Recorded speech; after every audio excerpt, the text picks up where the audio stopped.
Mon top 3 des soft skills, c'est la curiosité, l'empathie et l'autonomie.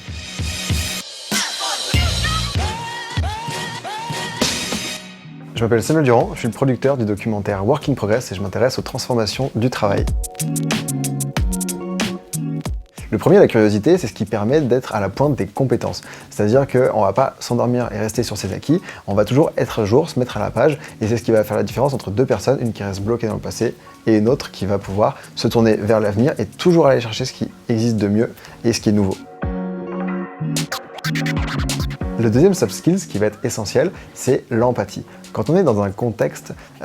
d'incertitude, où on n'a pas la possibilité déjà de voir tout le monde, on travaille à distance, les émotions passent beaucoup moins que quand on est en physique, et puis même dans cette situation où on est tous un peu déboussolés, on ne réagit pas de la même façon, et on n'est pas tous égaux, par exemple en télétravail, certains à la maison, dans une maison de campagne, et on a beaucoup d'espace, on est très à l'aise, d'autres vont être dans un plus petit appartement, avec des enfants qui courent derrière, et donc il faut prendre le temps de comprendre le contexte de la personne avant d'avoir une relation professionnelle. C'est avant tout une relation humaine.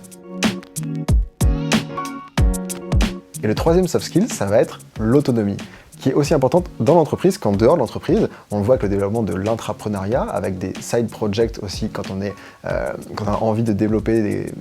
des projets, des compétences qui ne rapportent pas forcément d'argent, mais qui nous font plaisir. Et dans un contexte où tous les projets sont raccourcis,